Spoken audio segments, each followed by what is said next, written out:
Hello. Hi, guys. Welcome to the Bible Study Girl podcast. I am Sarita, but you probably know me as Bible Study Girl.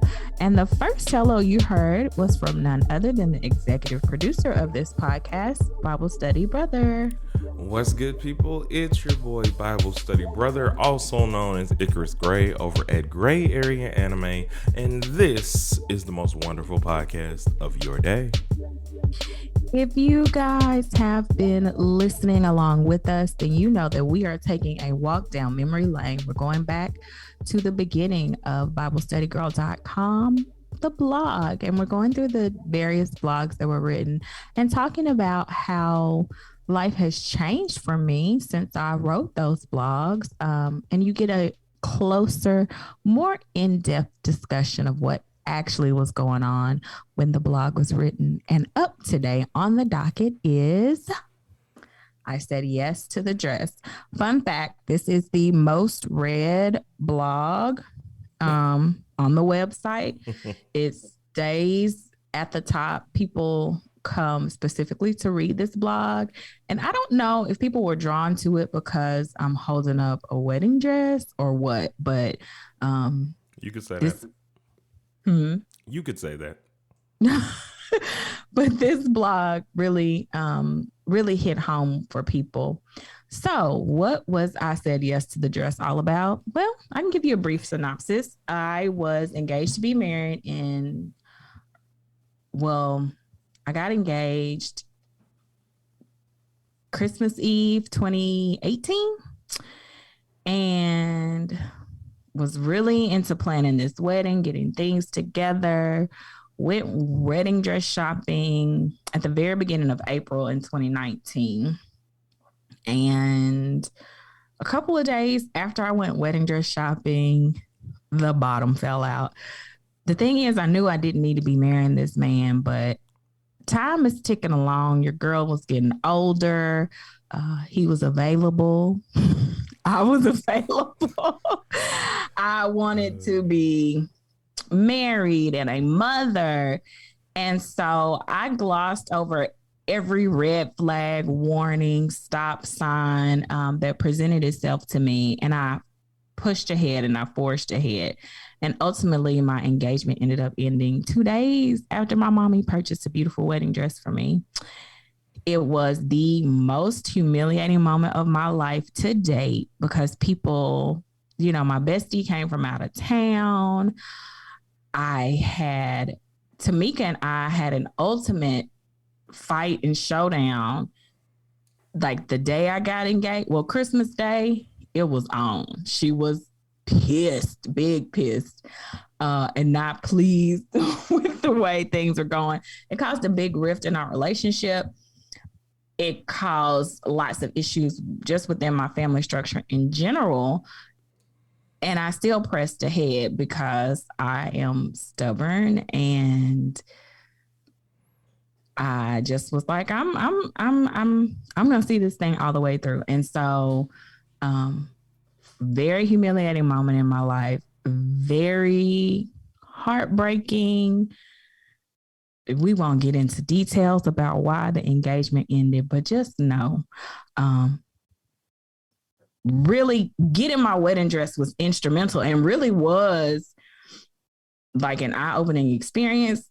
The Lord used that to show me some things. And long story short, engagement over, I was devastated. So the bulk of the article walks you through that, or the blog. And it also talks about my ultimate overarching theme from I Say Yes to the Dress is that I was quick to say yes to the dress and I was slow to say yes to God. And I need to switch that in my life. I needed to learn obedience in all things. And not trying to bully my way to getting what I want or bully my way to get God to see things my way. So ultimately for me, that's what I Said Yes to the Dress is about. And I do want to talk about specifics, but we talked about it briefly before we started. I'm interested to know, what you got from the blog, brother. And we talked about this also because I lived it. So there's a different takeaway from reading it, but I understood that at that point. And if you go back and listen to I think one of the first 3 or 4 episodes where we're talking about our beef. One of the 3 or 4 of the podcast. Yeah. Okay. And then I think somewhere along the line there's a blog post. We'll get to it and have to talk about it again, but whatever. At that point, my obedience was to be what I wanted, what I felt I wanted you to be during our little thing. And the obedience of trying to stay in that pocket and not just be like, well, when I was making my decisions and going forward, this wasn't that, and I should just, reciprocation is good for some people, but not in this situation. Because I've always told you, like, reciprocation to you is confirmation that you was just more right in the first place. It's not like you gonna feel it the way whoever intends for you to feel it if they try and come at you wrong. So the obedience of staying in a place of you need someone who cares even in the midst of your disobedience. It don't mean I'm not, praying for better or calling out on certain things, but I'm also not going to, in my obedience, abandon you. Because, I can see the train wreck coming. I can see it coming from a mile away. Because especially with certain things that were kind of going on around it, just like, I get it. I understand. But you needed the obedience of somebody to me to stay beside you, especially spiritually, because you already had the fiery response from Tamika at that time. So you feeling abandoned is not because you don't handle people coming at you in any kind of way that don't do nothing but make you shut people off and you just done with them. And so the obedience of staying in a pocket that's like, that, it's fight or flight. You do not, am I still in? I mean, it's still recording, praise Jesus, but if I'm cutting in and out for you, let me know. Yes. But being obedient to God in the fact that it's like, be good to my child. My child is going through what she's going through. Be there. Be earnest in your love. Give love. So that people can understand that they are cared for. Because there was a lot of things and with both of us that in abandonment, not wanting to be lonely, not wanting to reach the family goals that both of us have, we do stuff. We've done a lot of things. We both have like an extreme refusal stemming from a lot of different things, whether it's parental relationships in terms of our fathers, whether it's what the divorce did and said to both of us, and just so many different things in that moment. What I knew most is that God wanted me to continue to be by your side, to actually show you that your little brother is your little brother, but you know what I'm like, there's a spiritual partnership and understanding those things. So that's what I get when I read the blog is like, we all had to be obedient to something. I don't think that, praise God that you and Tamika were able to get the relationship back to where it was prior. And even though things were still a little indifferent, I do still think that things pushed a lot of moments and a lot of closeness that needed to happen that was orchestrated in that I way. do too. So. I will say our initial blow up was bad, but the thing is, okay, so the initial blow up was bad, and then it was like she came to me, like Tamika, she talks crazy, like that's her thing, talking crazy to people. And honestly, up until this point, she hadn't really talked too terribly crazy to me. Like she would cuss other people out, but she didn't cuss me out. Now she didn't cuss me out behind this marriage thing, but we did have a very firm disagreement. And my thing was, okay, I understand that you don't agree with what I'm doing. That's fine, but you can't talk to me crazy. You can tell me you don't agree with what I am doing and you don't think that's best for me. And I get it. I understand that you don't agree with it, but you don't have to talk crazy to me. And so that probably was the heart of the disagreement. But she also came back to me and was like, you know, our relationship is too important to me for us to continue like this, which is a big deal because she's not really like a let's make peace kind of person. Her thing is, I think what I think, and that's it. And I think we both needed that. I don't like the way that it happened, but I needed to know our relationship was important. And I think it helped her realize how important our relationship is. I think part of it too is Tamika and I like talked every day. We did everything together. We were literally like a couple. Like if we were having cousin couple go out night, me and Tamika were the couple. Like, and everybody knew that we had a bond and a connection that we didn't even have to talk about certain things. I just knew and she just knew, you know? Yeah. And so I think part of that was any relationship I got into, like in a serious committed way, was going to be like, dang, like, she not my plus one no more. I think that was part of it too.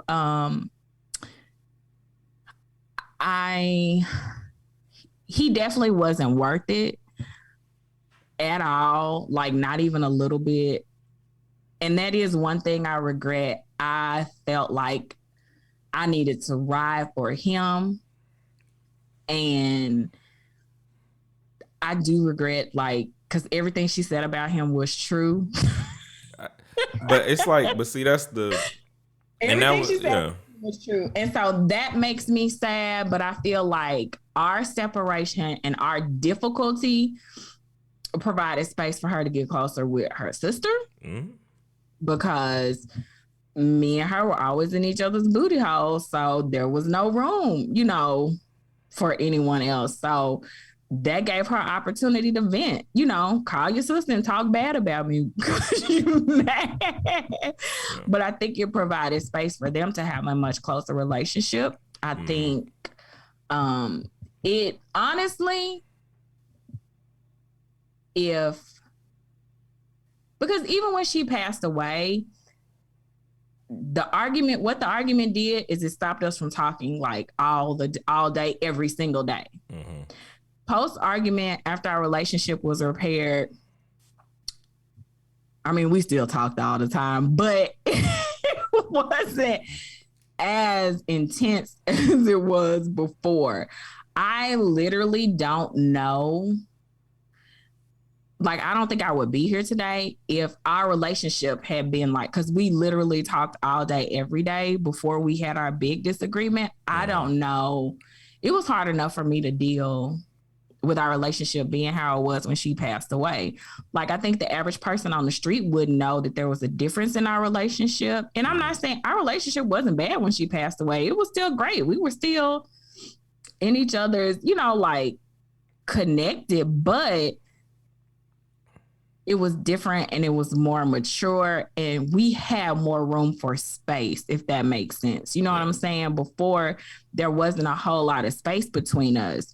Like, we would see each other every day. Like, and post disagreement. Of course, we wouldn't see each other every day because I was in a whole relationship. But our relationship actually grew much stronger after the argument because we saw that we could survive hard things. It wasn't something I would ever want to go through again, but we saw that we could survive hard things and that our relationship, like she said, was bigger than this guy. Yeah. You know? And so I'm going to tell you, like, she was my maid of honor.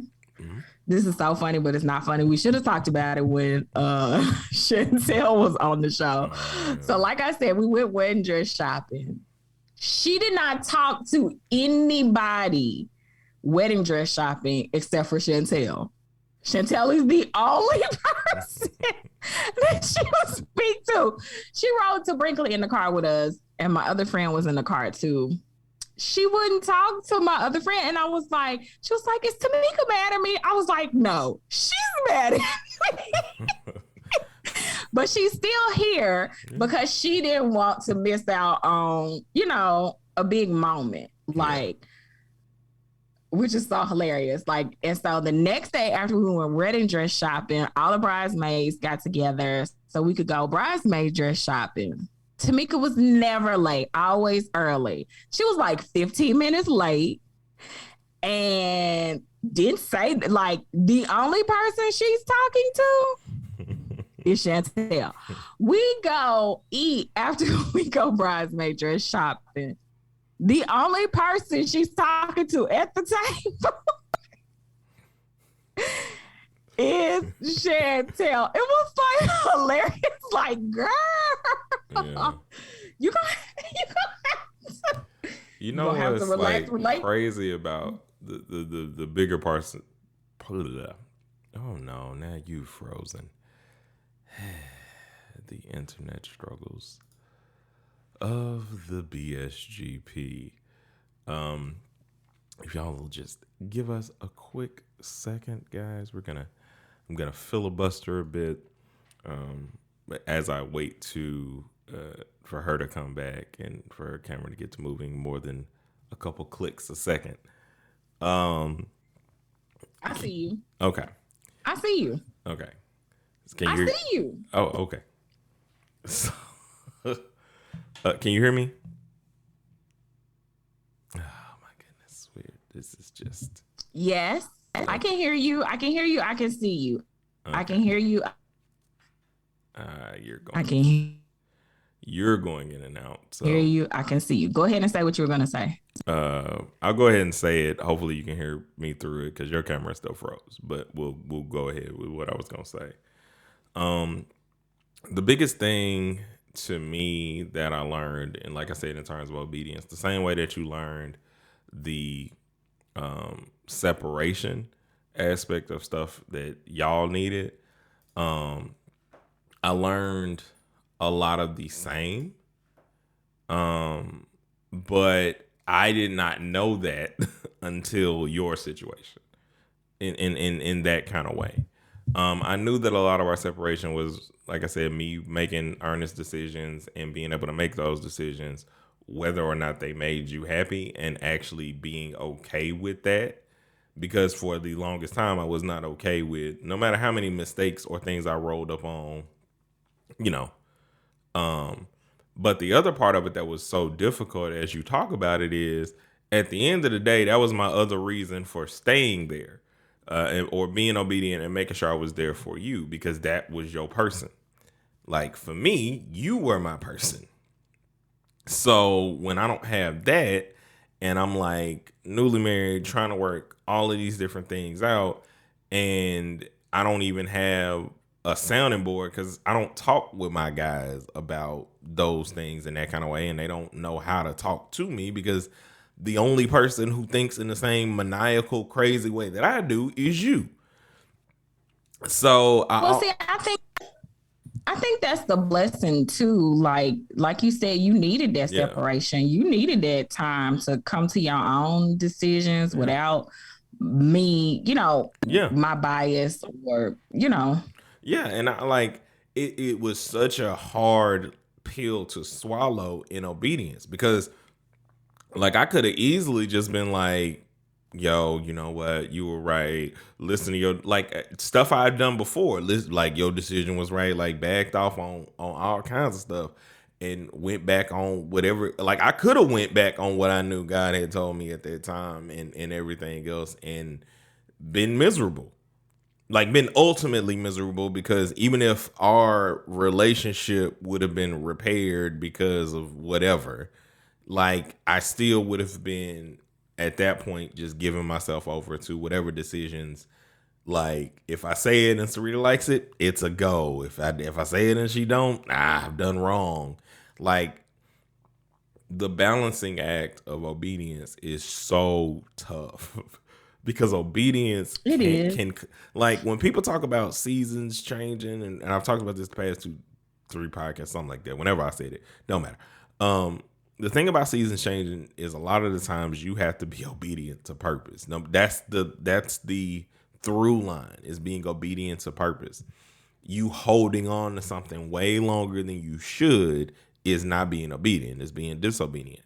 You walking back into something. And because I knew it, because I knew what this was, like this was, in terms of serious relationships, your first serious relationship, the same way that my current marriage was my first serious, for real serious relationship. And there's a mental attachment to that because of everything that happened during that time. And so being obedient, bruh, is not a like saying yes to God and whatever it is he's gonna have you do and whatever it is he wants for you to do is not a easy game or an easy life, because it means you're gonna lose friends. It means like you're going to or grow friends. It means you're gonna have to grow by yourself sometimes. It means you're gonna have arguments or disagreements because you need to learn more. You need to be more intimate in your relationship with God. You need to really diagnose that scripture because you need the correction, like Right. or whatever it is. I think, my disobedience in that area caused me a lot of heartache. Like I said, it was the most embarrassing moment of my life. I was embarrassed on a really public scale, like throughout my family. You know what I'm saying? Mm-hmm. And it's a hard pill to swallow to say I was wrong. I messed up. I made a mistake. Like I knew better, but I did it anyway. I'll tell you, the day that I published, I said yes to the dress. Tamika said to me, she was like, I knew you were going to eventually. I didn't know you were going to write about it this soon. And she was like, I know it was hard for you to write it because it was hard for me to read it. And I know it was hard for us to live it. Mm-hmm. Touched my heart. Like, Yeah.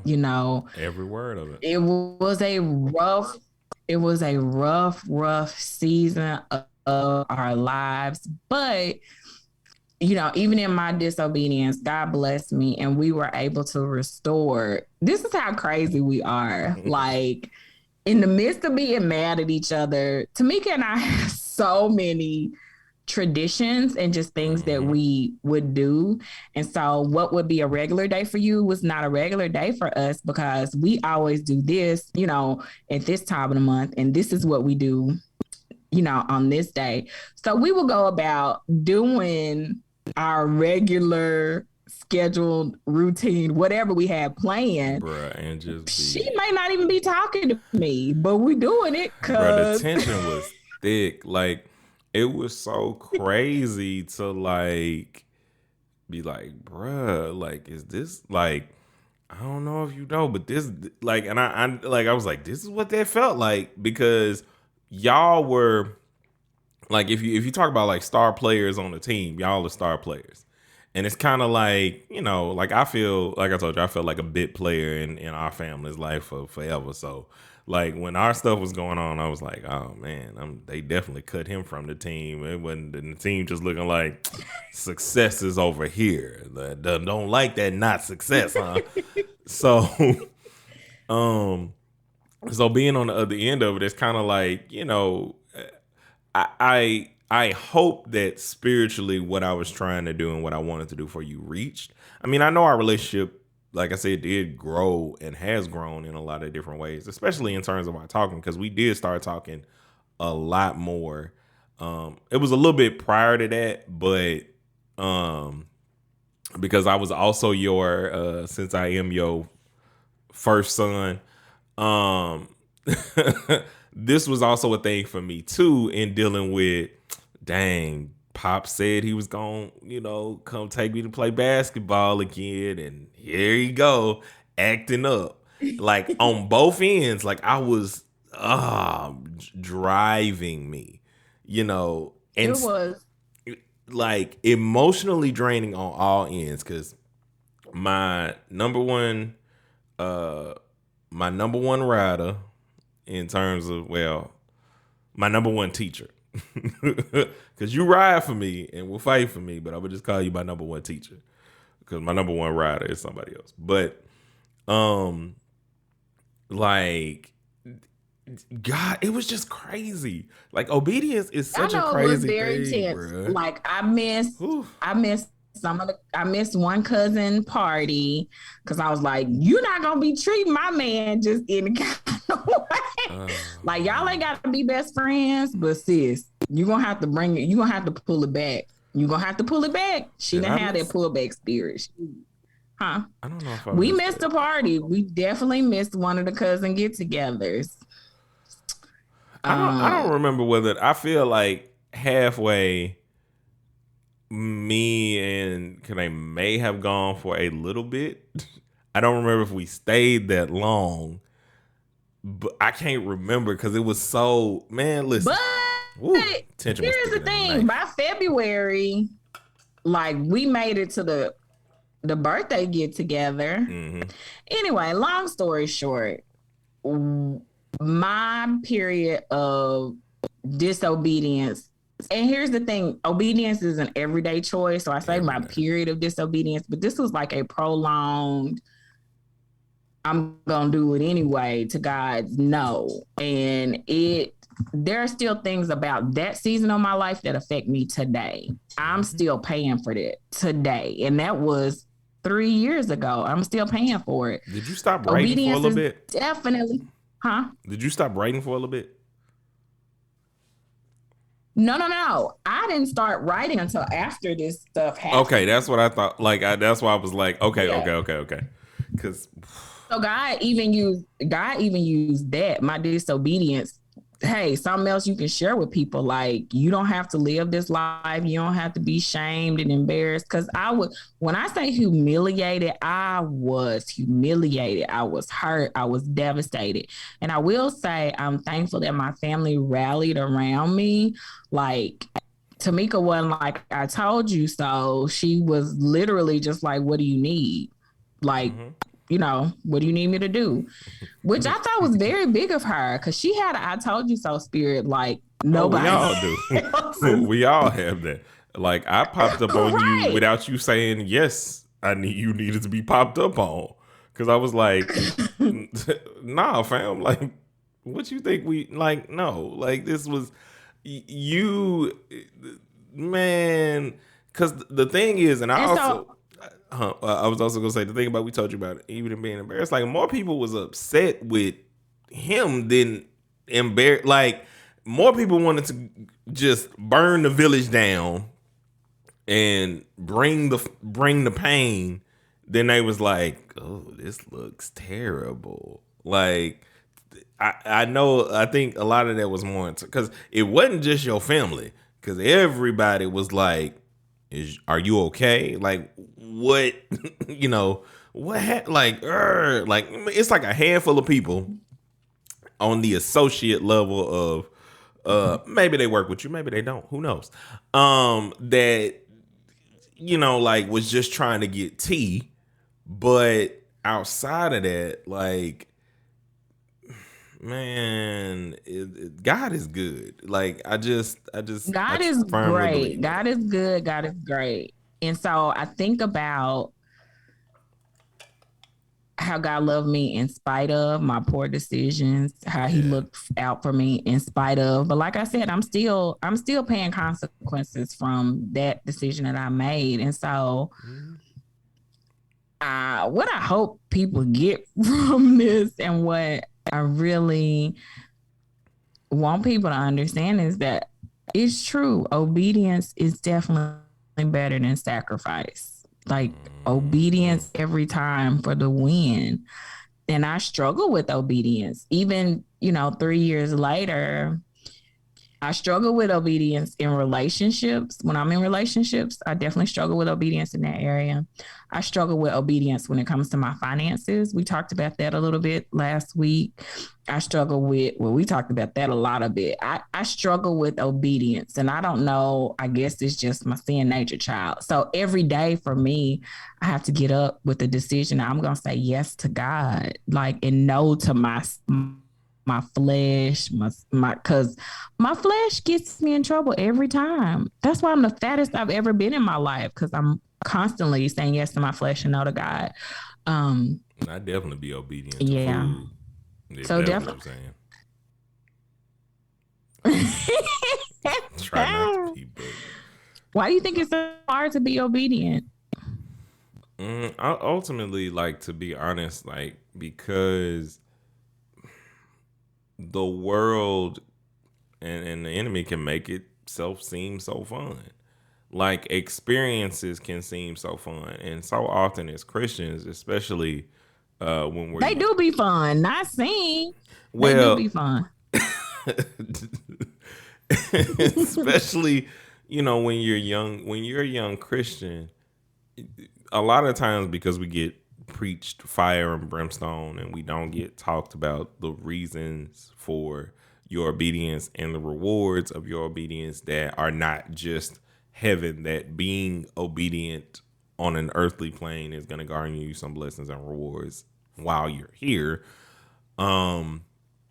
You often just look at everything like, for me, I feel like we were the perfect mix of, like, Christians who wanted to just have fun but wasn't finna get out here and do the most, what we would consider the craziest of things. We wasn't like, well, I just gotta go out here and do the meth and the crack or whatever to try it. We wasn't I need to go to this party where everybody is drinking, or whatever. Like, yeah, our flesh, in terms of what both of our weaknesses are the same, but it was still, like, in that warped sense that you can get when you're trying to just have fun in the world as a young Christian, which is, if I do it this way, I'm good. I'm still, I ain't out here doing what they do. Like, I just, it's me and this person. Quick question. Yeah. You consider yourself a young Christian? I'm saying at the time of I'm saying, like, in this point. Just in general. Oh yeah. Yes. No, I'm asking you. You consider yourself to be a young Christian? Mm-hmm. Okay, because I was just trying to figure out if you were, like, trying to say, the young people. Because I'm like, dude, that's me right now. Oh, no, I think for me. I will do that though, but I feel like for me, one thing you said that really resonated with me truly is that, to me, it's not things seem to be fun. Things are fun. I'm like, some things are really fun to me. It's fun for me to spend money however I want to. Mm-hmm. It's fun for me to eat these Girl Scout cookies that I just got. It's fun for me, but just because it's fun for me doesn't mean it's necessarily good for me. And one thing I do have to keep in mind is that the God we serve is a good father. And he's not telling me no because he doesn't want me to enjoy things. He's telling me no because he has a plan for my life and he knows what's good for me. He's not going to deny me any good thing. He wants me to have the thing that he knows is good for me. Like, you think eating this whole box of cookies is good, but I have something better for you. Like, you can have a whole healthy lifestyle and be able to breathe and not be sweating and stuff when you walk down the street, girl. Like, I have something better for you. And I that's something I have to remind myself and I have to hold on to. And I think this blog recap came at a perfect time because I was just having a talk with Mama yesterday, really about my self-control and my obedience to God. And I was telling her, I don't want you to think I'm acting funny or being crazy, but there are some things that I just can't do anymore.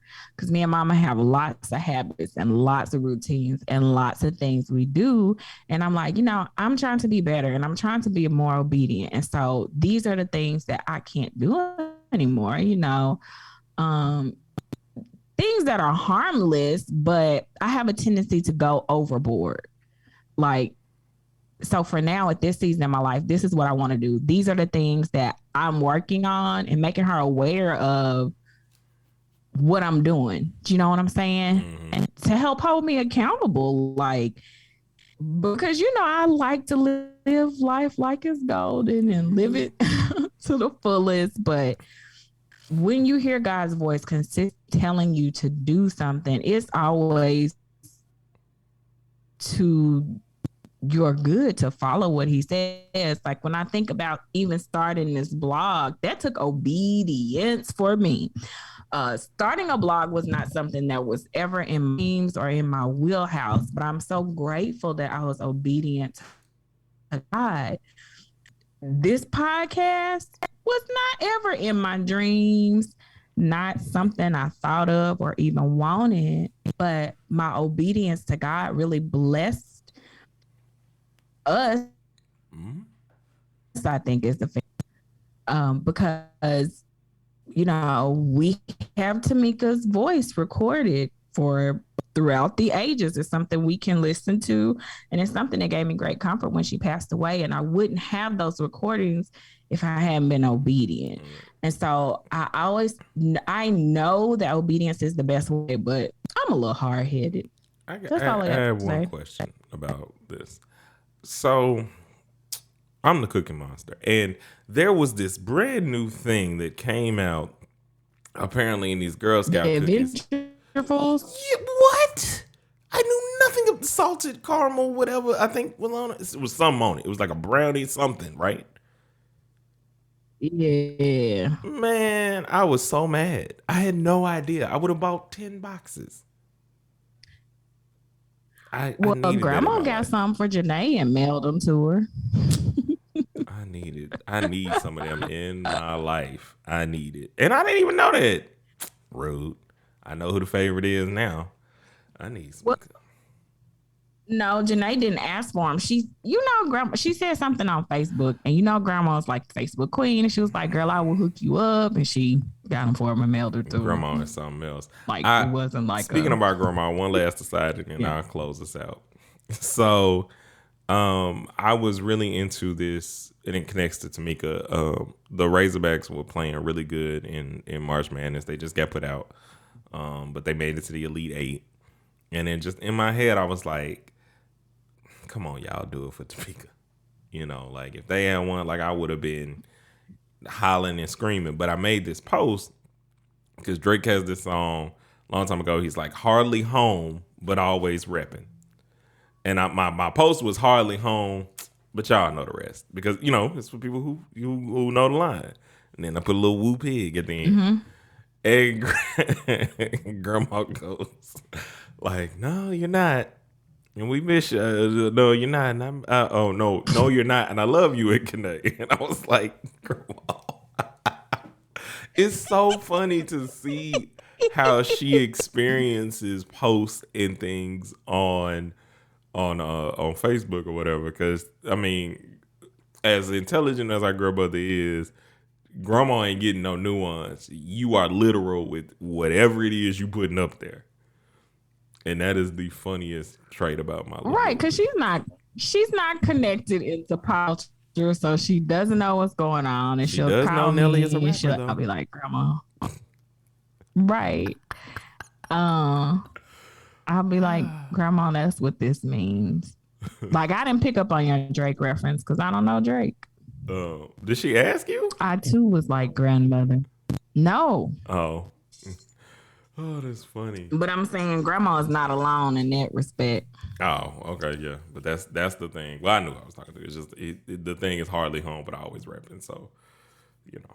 But Woo Pig for Tamika, they You still showed out for her. know, Lord knows I've dug some big ditches for myself, but I'm thankful that the Lord has saw fit to pull me up out and be like, sit by the side of this ditch, you little dumb girl. Have you seen that video of the sheep that they Oh get yeah, they get that out gets there. pulled out of the ditch or whatever? It hops Yeah, and five then more ends up right feet, back in it. right back in it. And like Tony Baker's thing in there was the most hilarious. I don't need your help, human, or whatever he says.